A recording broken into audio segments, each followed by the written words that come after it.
É com muita alegria que novamente estamos aqui no Núcleo Fraterno Espírita Eurípides Bassanufo.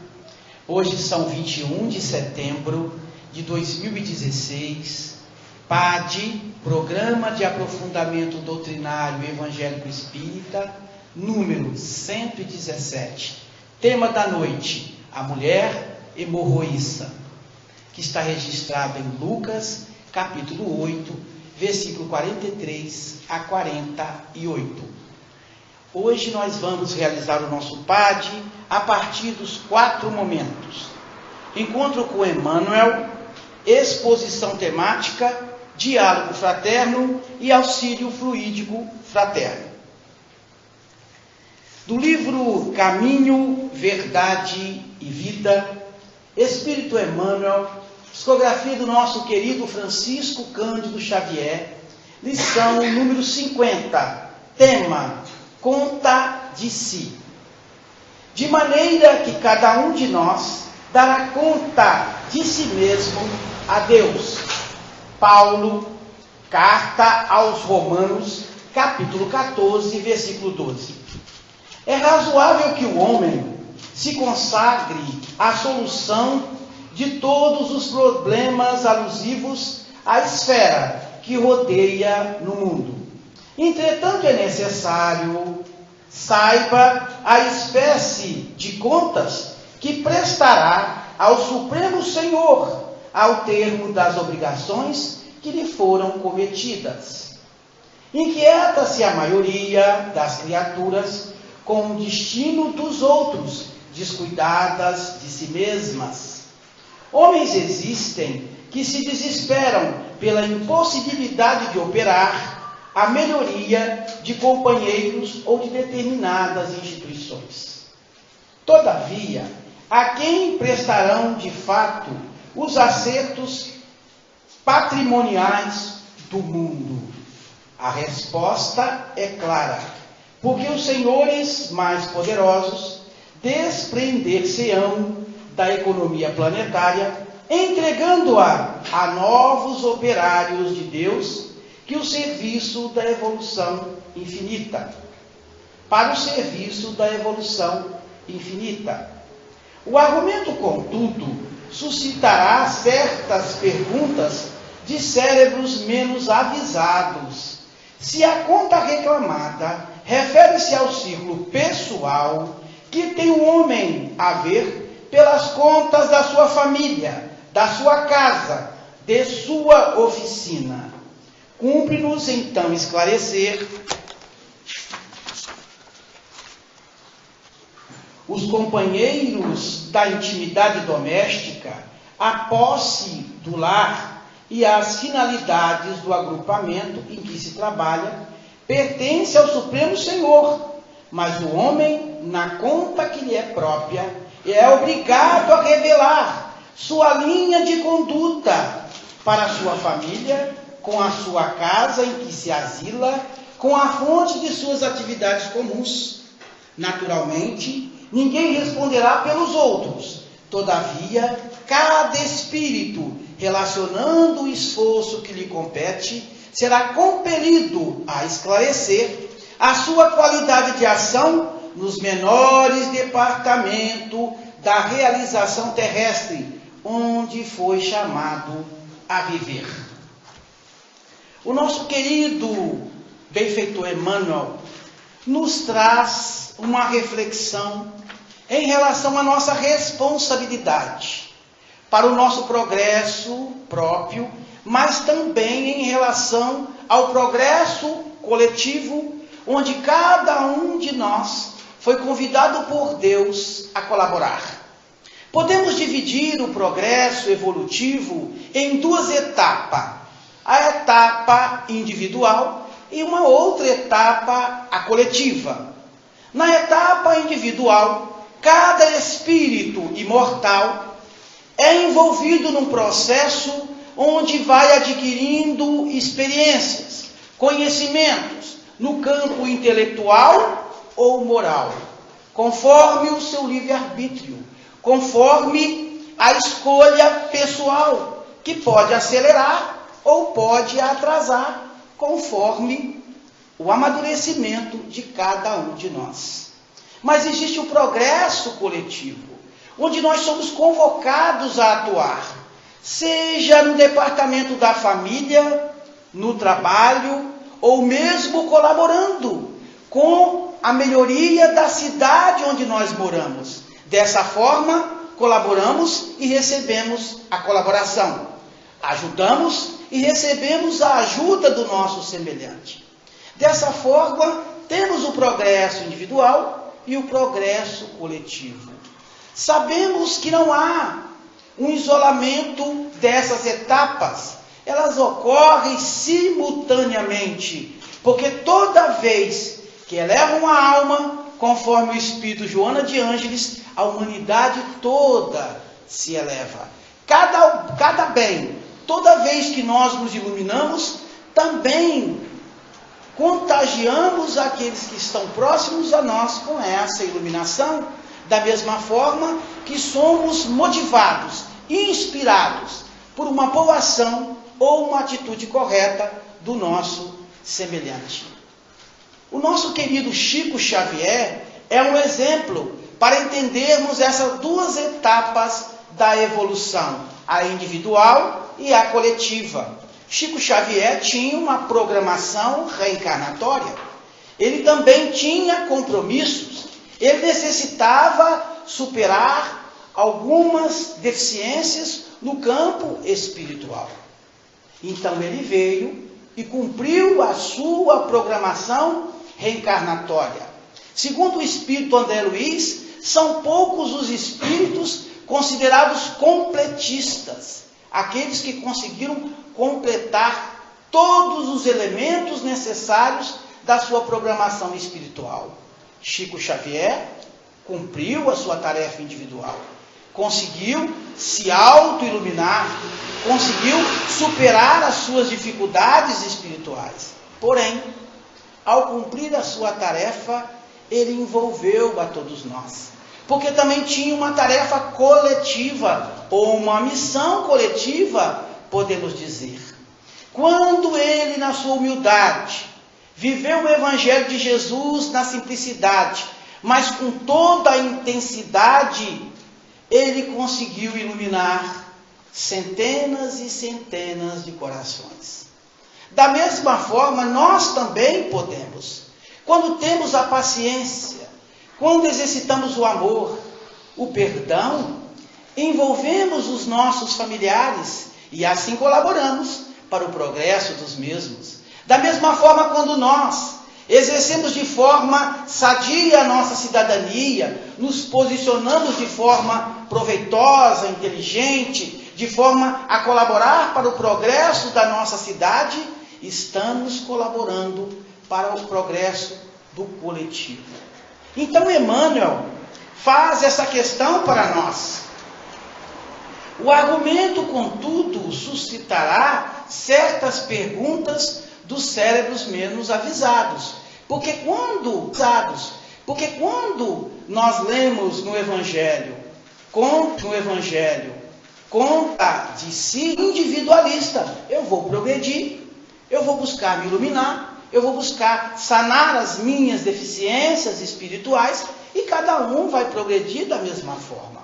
Mas Emmanuel nos faz a colocação que nós estamos envolvidos, que nós também temos compromissos juntos aos nossos irmãos. Se a conta reclamada refere-se ao ciclo pessoal, que tem o homem a ver pelas contas da sua família, de sua casa, de sua oficina. Nós sabemos também que muitos desses irmãos que estão em nosso lar, ou que estão trabalhando conosco, ou que estão situados na mesma cidade que a nossa, ou que estão no mesmo movimento que nós abraçamos, são desafetos do passado. Então nós temos compromisso também para auxiliar esses nossos irmãos. Que possamos então meditar nas palavras do nosso querido Emmanuel. Jesus é o caminho, a verdade e a vida. Vamos então convidar o nosso irmão Gaian para poder fazer a explanação da noite, a mulher hemorroísa. E ele vai fazer esse estudo a partir de 4 abordagens. A natureza de virtude em desprendimento de Jesus, o que são milagres, as possibilidades da ação magnética e suas formas de transmissão. Que Jesus, Gaian, possa te abençoar, os espíritos bondosos, Eurípides Bassanufo, Bezerra de Menezes, possa envolver todos nós, mas em especial a você, para ser o porta-voz da espiritualidade amiga, para nos trazer lições para os nossos corações.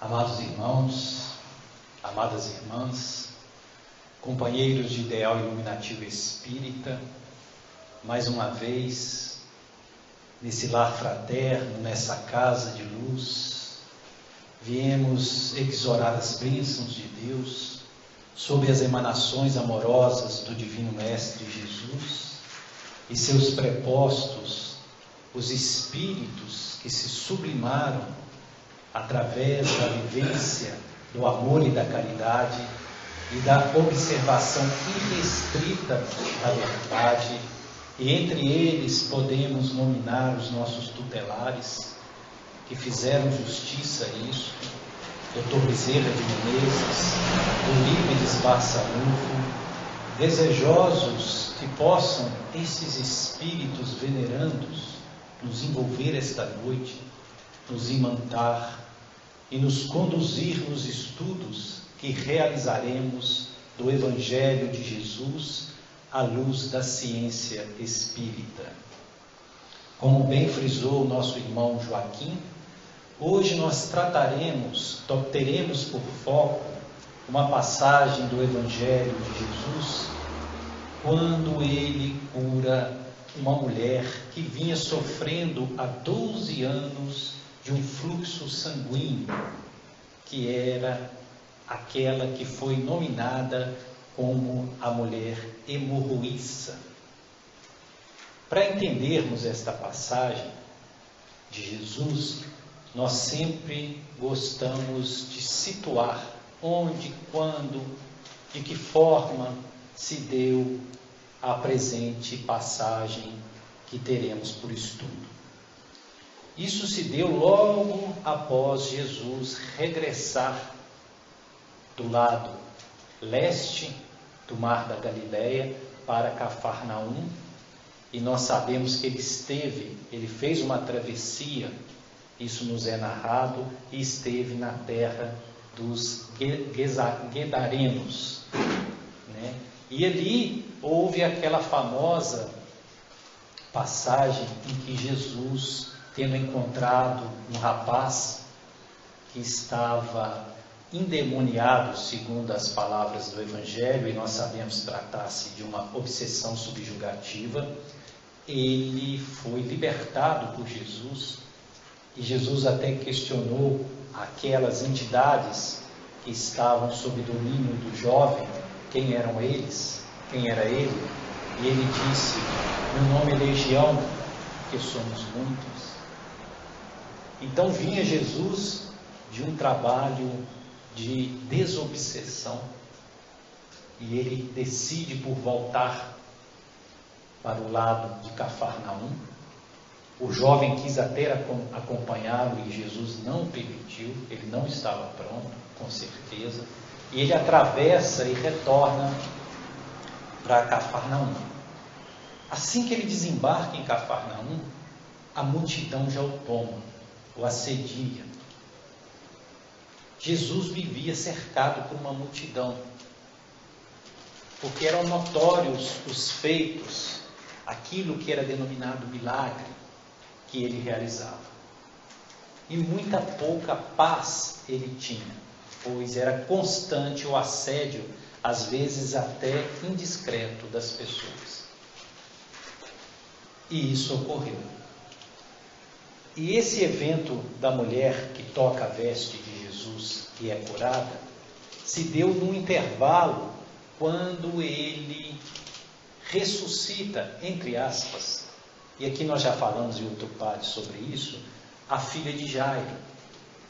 Jairo era um chefe da sinagoga, ali naquela localidade. E a filha dele estava muito doente. Então ele pede que Jesus vá à casa dele. E Jesus visita essa menina.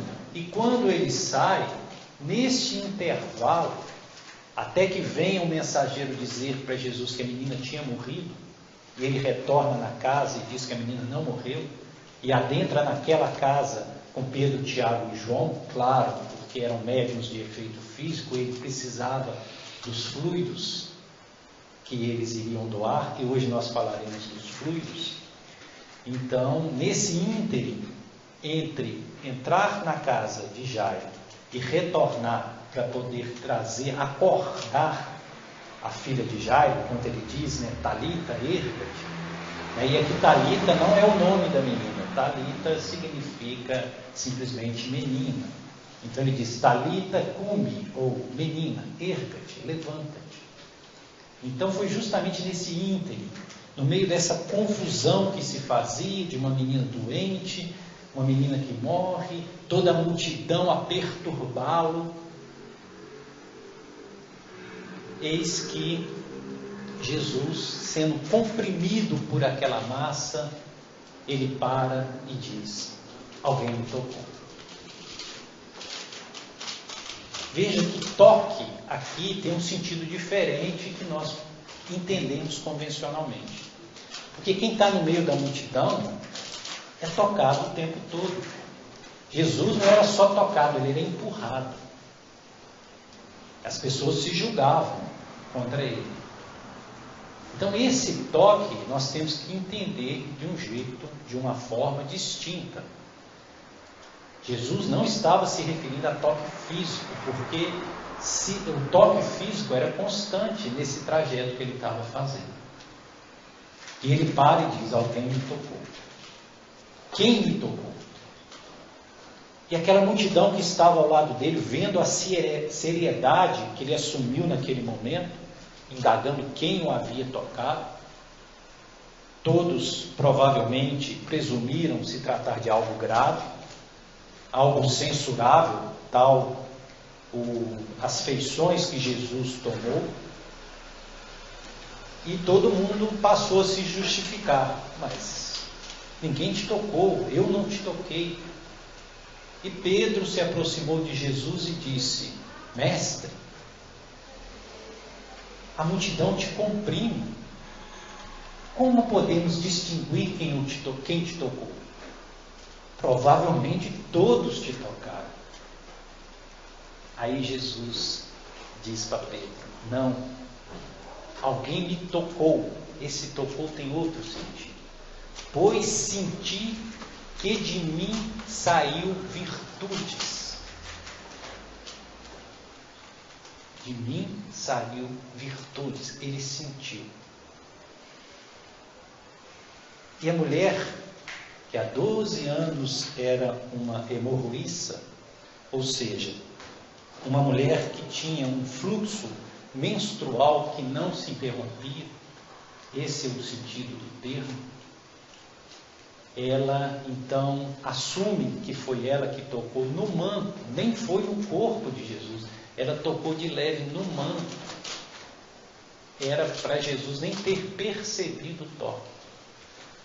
Ela se aproxima e diz a Jesus que havia sido ela. E explica por que o tinha feito. Porque ela sofria dessa doença, dessa anomalia, que era uma hemorragia ininterrupta, por já 12 anos. E ela, em sendo uma mulher, ao que parece, tendo alguns bastante recursos financeiros, procurou todos os médicos, todos os especialistas, e ninguém pôde dela cuidar, tratar, sarar.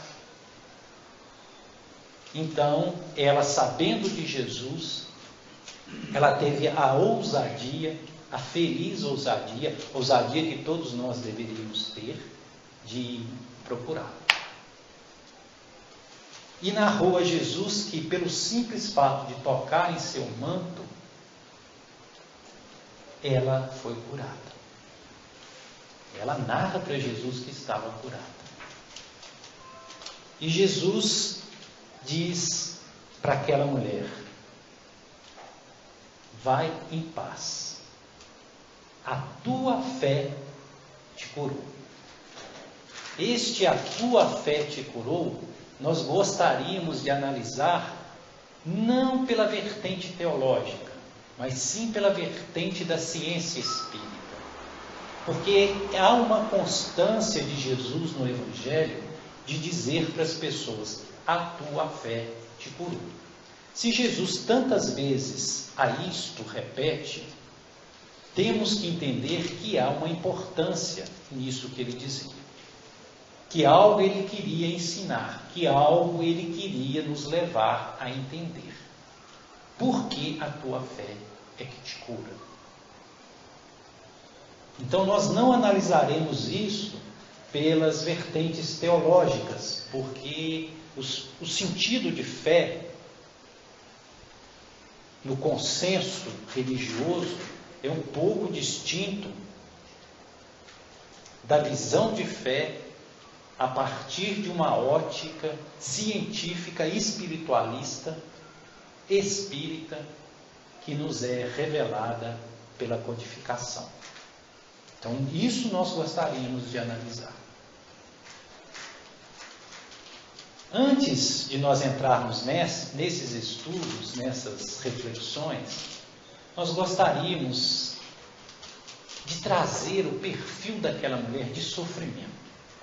Porque hoje, quando nós falamos que uma mulher sofre de uma anomalia, como a que aquela mulher sofria naquele tempo, nós temos ali uma pessoa que tem uma desarmonia fisiológica, uma doença, mas nós não temos nenhum quadro de ordem social envolvendo esta mulher, se estivesse ela no presente. Mas no tempo de Jesus, a coisa era totalmente diferente. E nós vamos entender por quê. O padecimento daquela mulher era mais moral do que físico. Era mais emocional do que físico. Por quê? Porque a cultura judaica era extremamente rigorosa e injusta com as mulheres. As mulheres não tinham direito a quase absolutamente nada. E particularmente, esse código de leis e de regulamentações judaicas, que nós já até falamos aqui, que são em número de 613, que está contido na Torá, que são os 5 primeiros livros da Bíblia, existe uma dessas assertivas, dessas regulamentações, que está especificamente em Levítico, no capítulo 15 de Levítico, no versículo 25, ali é dito: se uma mulher continua com um fluxo sanguíneo, mesmo depois de ter terminado as suas regras nós temos que entender como período menstrual, mesmo depois de ter terminado as suas regras, e persiste este fluxo sanguíneo, ela se fará imunda. Veja o termo que está ali: se fará imunda, à semelhança do período em que ela estava em suas regras. Veja a dureza. Aí nós precisamos observar que, porque no Levítico, nos capítulos subsequentes, 26, 27, nós vamos ver que a mulher, no período das suas regras, do seu ciclo menstrual, ela era tida como impura. A cama que ela deitasse, ninguém podia tocar, senão ficaria impuro.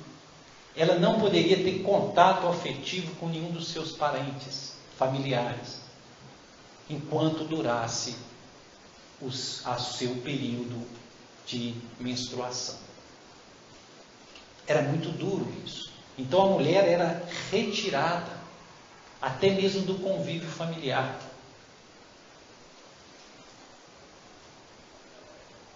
E ali no Levítico diz que ela se faria imunda. É um termo muito pesado. Imunda significa que ela era incapaz de convívio social, que ela não podia sequer ser tocada, que ela se fazia excluída do meio judaico, da comunidade judaica.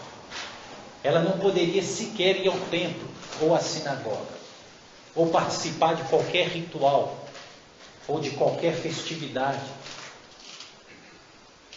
Ela era tão excluída como um leproso, considerada imunda. Isso era o rigor da lei judaica. E muitos insistem que foi Deus que determinou isso. Isso nós não podemos concordar em absoluto. Por isso que nós temos que ter um certo filtro ao tratar dessas questões tão delicadas que estão na Bíblia. Porque nem tudo que ali está foi uma determinação divina. Aquilo foram regulamentações humanas, concernentes a uma cultura específica para fins específicos de um povo ainda bastante primitivo.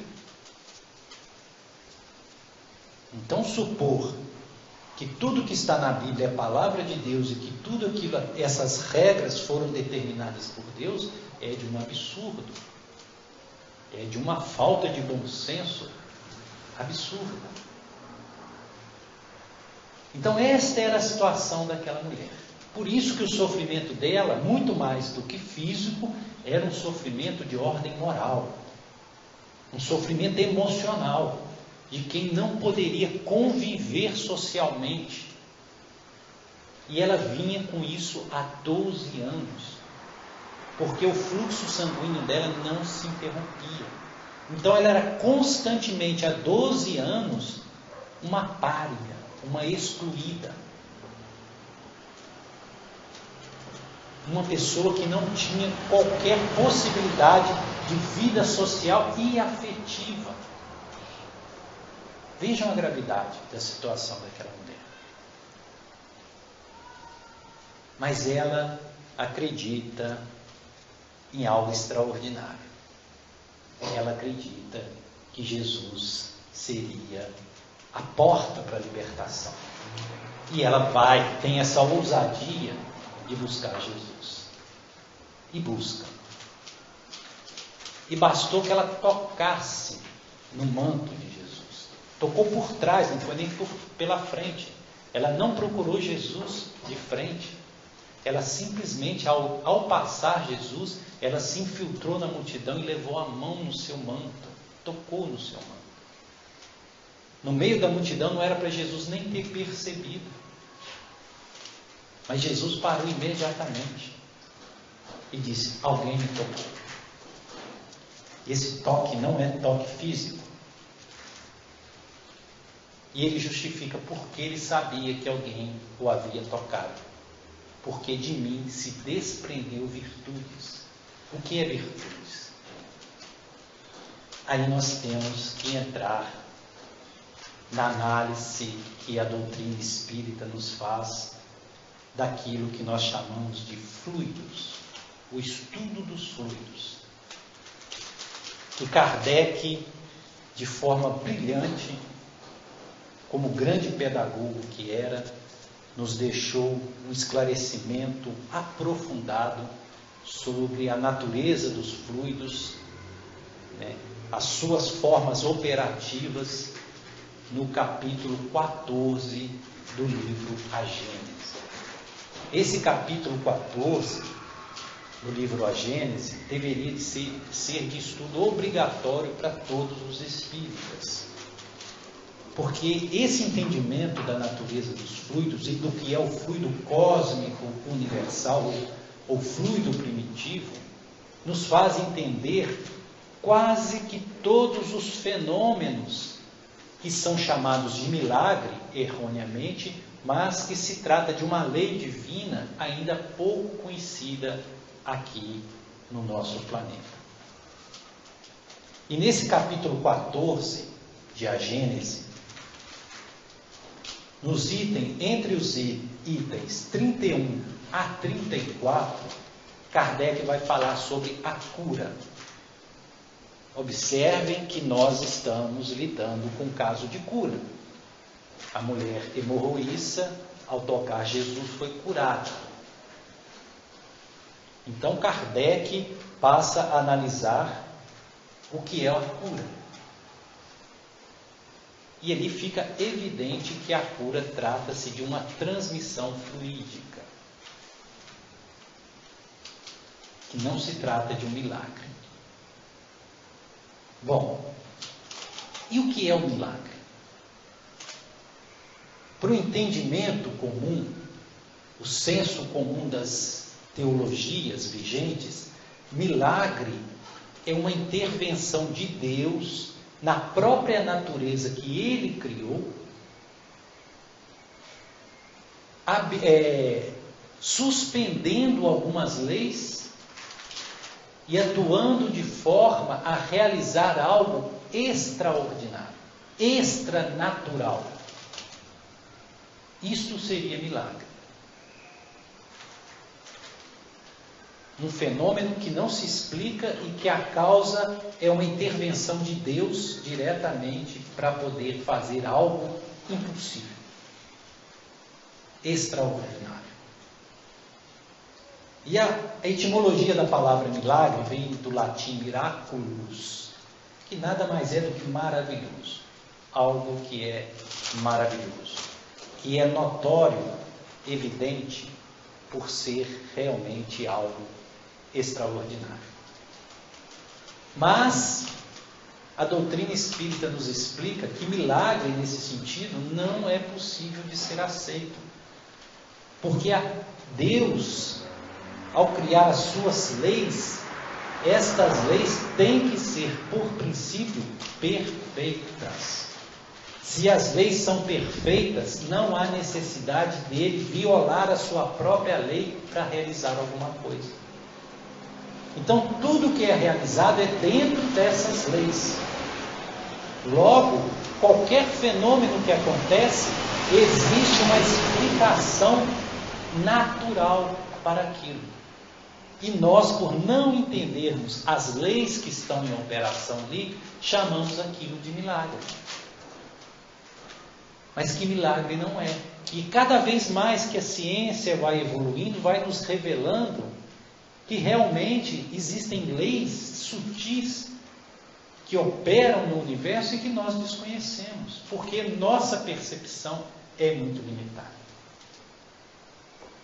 Então, milagre nós nunca podemos entender como algo que fira ou invalide as leis em operação no universo, e sim algo que as confirme e que tem raízes ou causas que nós ainda não conhecemos.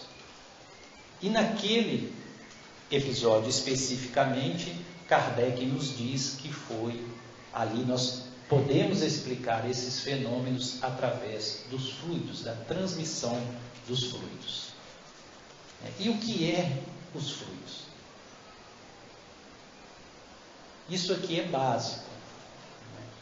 E nesse capítulo 14, Kardec fala dos fluidos, particularmente do fluido cósmico universal, e explica por que é possível a cura. Observemos o raciocínio de Kardec. No item 31 do capítulo 14 da Gênese, Kardec diz o seguinte, vejam bem, nós temos os nossos corpos físicos, todos concordam que temos? Todos sentimos os nossos corpos. Há realmente algo material. Esses corpos físicos, eles derivam de um corpo sutil, semimaterial, que se chama perispírito. Quem plasma o corpo físico é o perispírito. Tanto que a doutrina nos ensina que quando vamos encarnar em um mundo, nós moldamos o nosso perispírito de acordo com a natureza daquele mundo.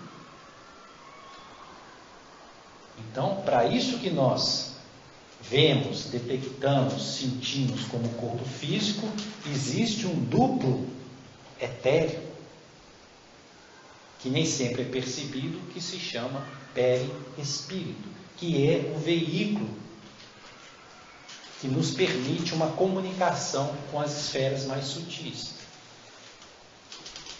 Então, o corpo físico deriva do perispírito. E o perispírito, de que é formado? Aí Kardec diz, do fluido cósmico universal, ou matéria primitiva do universo. Então Kardec diz, se o corpo físico deriva do perispírito, que por sua vez é constituído de fluido cósmico, no corpo físico há a ação desse fluido. Então, nós, na nossa condição física, podemos sim atuar e manipular esses fluidos. Esses fluidos são passíveis de agir no nosso corpo, porque esse fluido é o que nós somos. Vamos tomar o exemplo da água. Tudo que deriva da água pode molhar, concorda? O gelo deriva da água, o gelo pode molhar. Por quê? Porque é da natureza da água molhar. Se nós derivamos do fluido cósmico, nós somos passíveis de receber e doar esse fluido, porque isso é da nossa natureza. Então a cura vem da transmissão desse fluido. E Jesus era um exímio transmissor de fluidos. Ele transmitia, dispensava esse fluido que entrava no organismo da pessoa doente e, no caso dele, transmutava células, moléculas doentes por sadias. Isso é possível? Sim, porque essas moléculas, essas células são feitas de fluido, nada mais são do que fluidos condensados.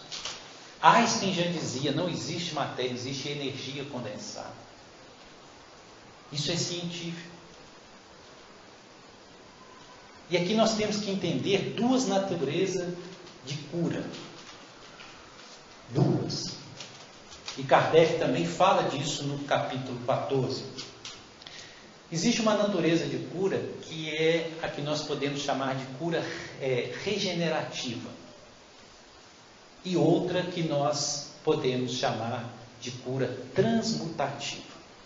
Jesus realizava cura transmutativa. Nós, geralmente, fazemos regenerativa. O que é a regenerativa e a transmutativa? A transmutativa é aquela que Kardec chama de cura imediata. Que, segundo ele, é raríssimo aqueles que têm essa faculdade. É aquele médium que ele dispensa o fluido e cura instantaneamente uma pessoa. Isso é raríssimo, mas ocorre. Antigamente no interior existiam muitas curandeiras e algumas delas tinham essa capacidade de realmente só por rezar uma pessoa, ela despendia o fluido que ele tinha ação curativa. Mas é muito raro, segundo Kardec. Então a transmutativa, essa ação magnética transmutativa, ele atua, e se a pessoa está com uma célula, suponhamos, cancerígena, ele transmuta essa célula. Ele desmaterializa uma célula doente e materializa uma célula sã. É um processo natural. Jesus tinha essa faculdade. Mas a maioria de nós fazemos o processo regenerativo. E o que é o processo regenerativo? É aquilo que nós fazemos com passe. Que você dispensa fluido para uma pessoa doente, mas que ela não cura imediatamente. Tem que haver uma constância de tratamento. Porque ele não vai transmutar, ele vai regenerar. O que é regenerar? É transmitir uma força vital para aquele organismo, para o próprio organismo se recuperar. Então não há transmutação, uma recuperação através de um adicional de energia, de fluido, que permite, que faculta ao próprio organismo se regenerar. Então isso é um processo lento. Quando nós, nas casas espíritas, fazemos tratamento espiritual, ou durante o processo do passe, nós estamos dando essa natureza de fluido regenerativo. Pode ser que alguns tenham fluido transmutativo. Mas que fique claro é a diferença de um para o outro. E também Kardec nos explica que há 3 possibilidades para isso que ele chama de ação magnética. Kardec ali designa esse processo de transmissão de fluido de ação magnética. Por que ele fala de ação magnética? Isso aqui nós vamos fazer um breve parêntese para explicar de onde Kardec tirou esses conceitos. Porque Kardec, ele foi um profundo estudioso das técnicas e dos conceitos desenvolvidos por Franz Anton Mesmer, que é aquilo que nós conhecemos como mesmerismo, que foi um século antes de Kardec lançar a doutrina espírita, qual seja, século XVIII, século XVII, perdão. Então, Franz Anton Mesmer, ele percebeu que todo ser humano tinha algo, um fluido, uma energia que podia ser transmitida. E ele chamou isso de ação magnética. Que os magnetizadores poderiam envolver uma pessoa e induzi-la, por exemplo, ao sonambulismo, para fazer tratamento. E ele fez um estudo minucioso sobre isso. Só que Mesmer, ele foi rejeitado pela cultura acadêmica da época. Ele foi banido enquanto cientista. Ele pediu várias vezes que se fizesse análise dos estudos dele e sempre foi rejeitado, e quando fizeram de forma tendenciosa, desmerecendo completamente todo o trabalho dele. Então, Mesmer, ele morreu como um proscrito científico, porque ele foi rejeitado. Tanto que ele passou os 20 últimos anos dele na Suíça, isolado de todo mundo. E ele era uma pessoa brilhante. Tanto é que Mozart frequentava a casa de Mesmer. Tocava nos jardins de Mesmer, enquanto Mesmer morava em Viena. Então ele era uma mente brilhante, só que totalmente discriminada e rejeitada pela sua época. Kardec teve a ousadia de resgatar Mesmer e o mesmerismo. E estudou profundamente o mesmerismo. Então Kardec já tinha conhecimento dessa possibilidade da transmissão de fluidos, que os corpos poderiam exercer uns sobre os outros. Por isso que ele adota algumas nomenclaturas de Mesmer, porque Mesmer chamava isso de ação magnética. E Kardec mantém alguns desses termos.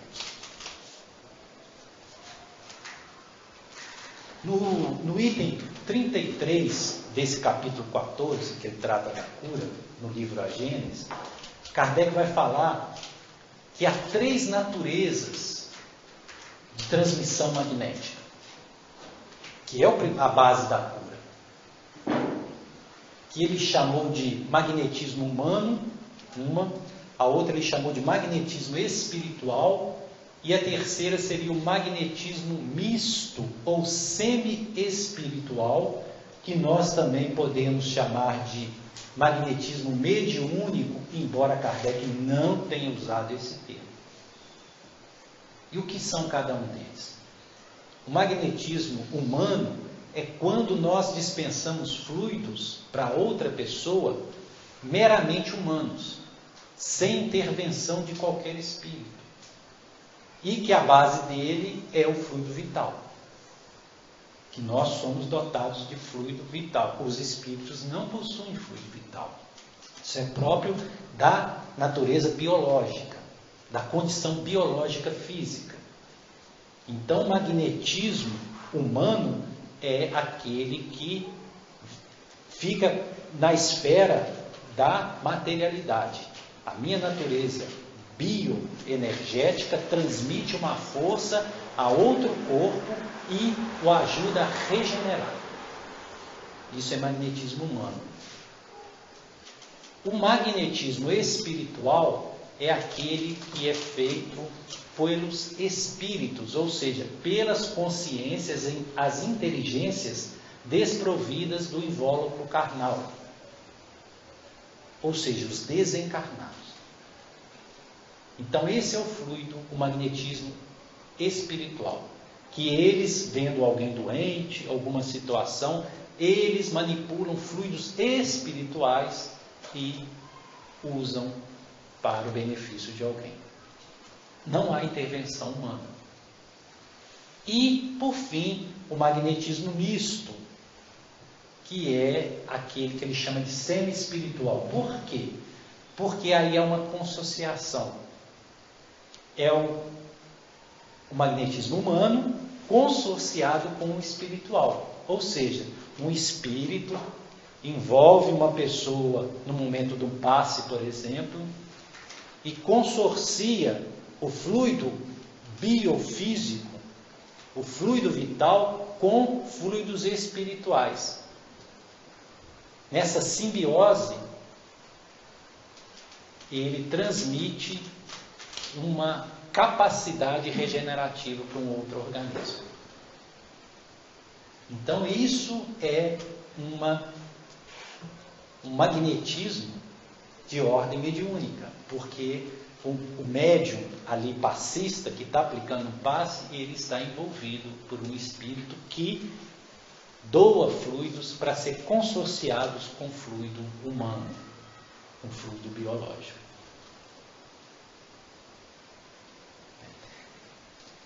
Então, nós gostaríamos então de, para finalizar essa parte, de entender o que é esse fluido.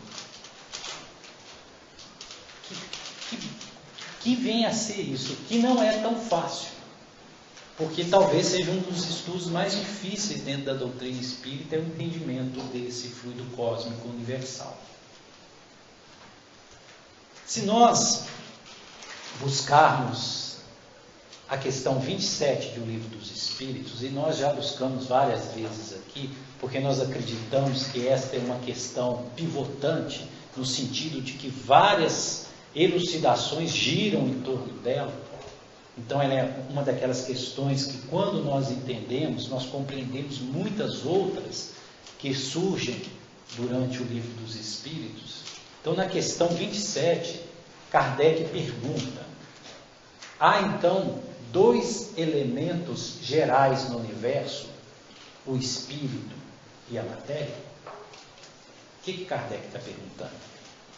Se de tudo que existe, existe apenas dois elementos gerais. Um é a matéria e o outro é o espírito, ou o princípio inteligente. É isso que ele está perguntando. Que já é um avanço muito grande, porque a maioria dos humanos acreditam que só existe o princípio material.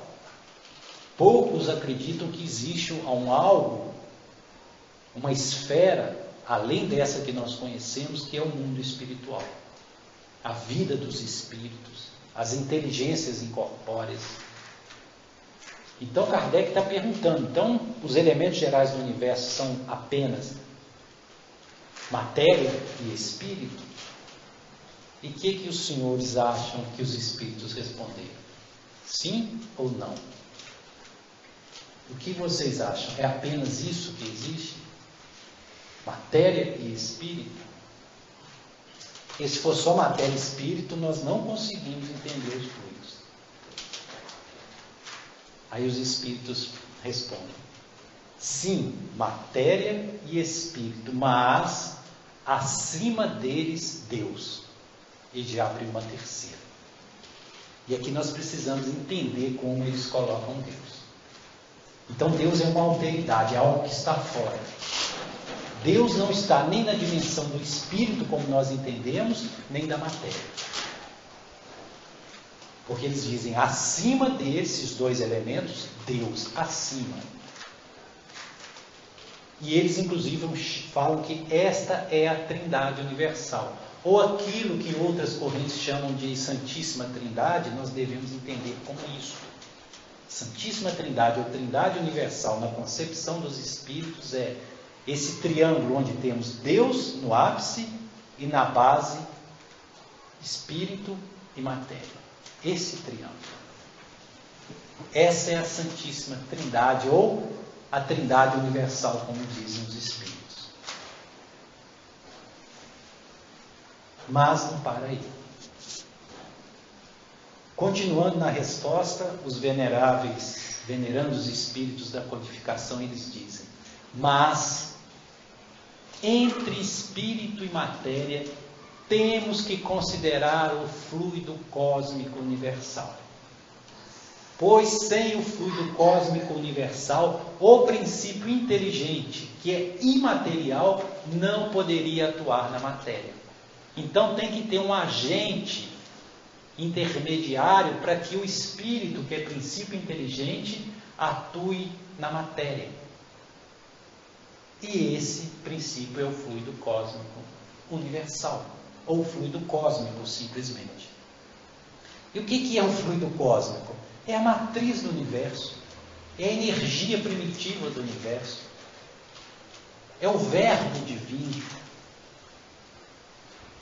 é aquilo que sustenta o universo, que faz com que matéria seja matéria, que faz com que as coisas sejam o que são, que tenham forma no universo. Mas que nós podemos manipular esses fluidos. Que esses fluidos estão aí, em tudo. E nós também somos feitos desse fluido. Obviamente, se somos feitos desse fluido, nós podemos manipulá-lo, usá-los. Lembram que Jesus diz: vocês farão maravilhas, farão o que eu faço e farão muito mais? Por quê? Porque Jesus tinha conhecimento da ciência de manipulação dos fluidos. Nós não temos. O dia que nós descobrirmos isso, nós faremos maravilhas que Jesus fez. Esse é o nosso grau de primitividade, porque nós não conseguimos ainda nem manipular os fluidos. E nós somos feitos de fluidos e não sabemos sequer do que somos feitos. Supomos que somos matéria vulgar.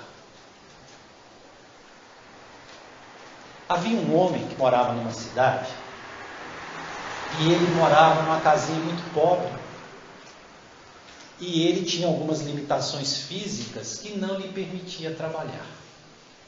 Então, para sobreviver, ele tinha que mendigar, esmolar.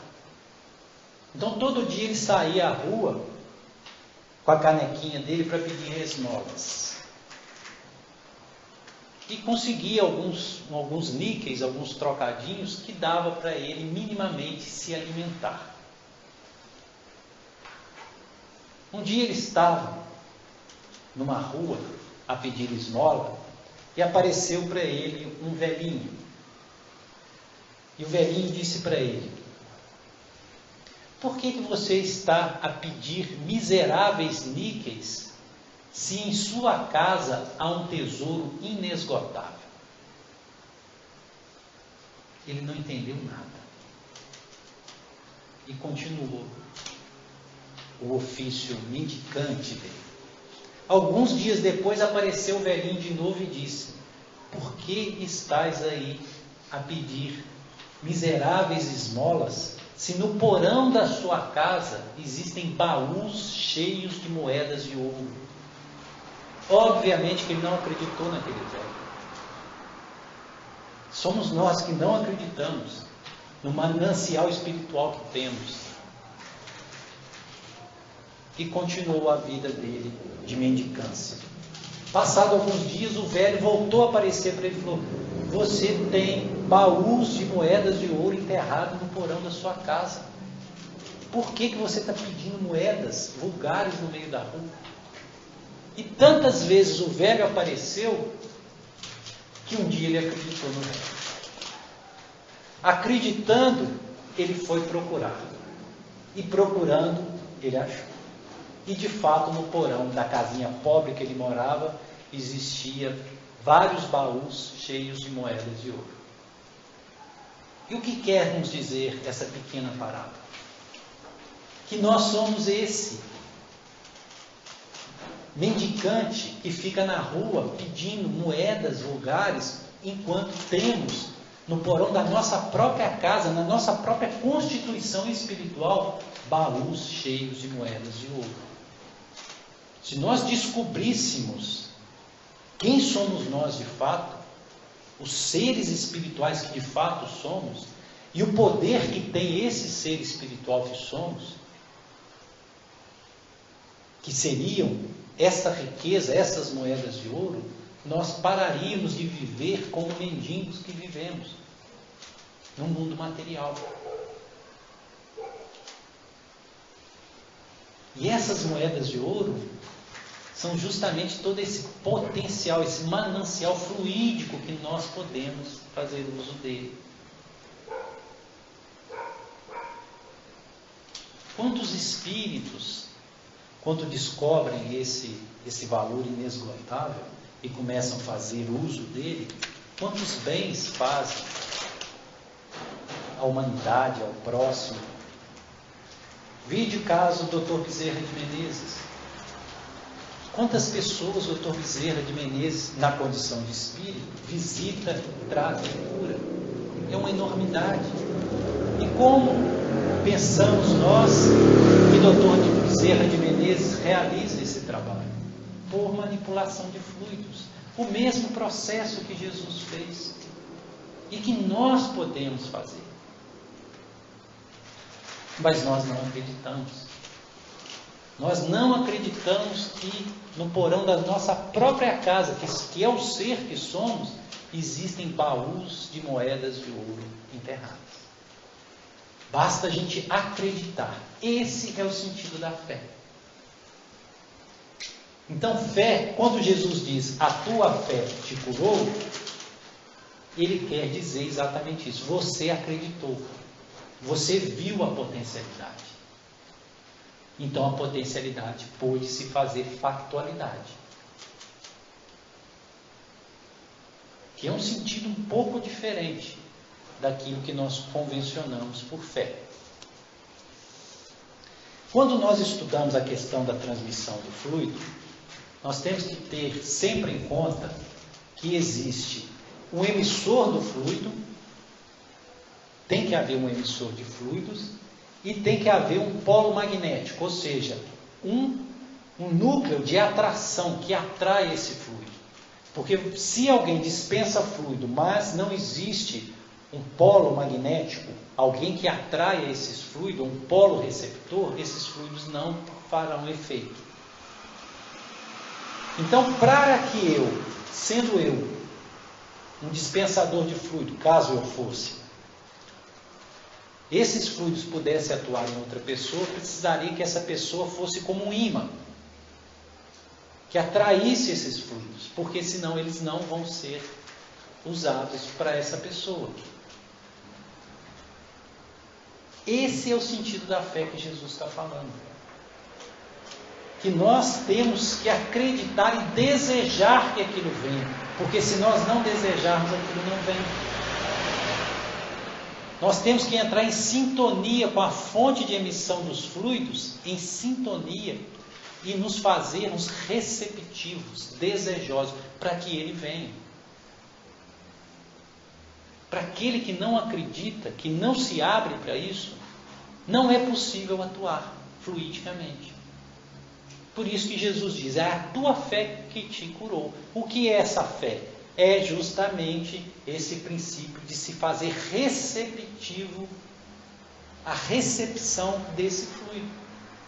Porque se você não atuar, não se fizer um ímã, um polo magnético para poder atrair esses fluidos, eles não atuarão em você.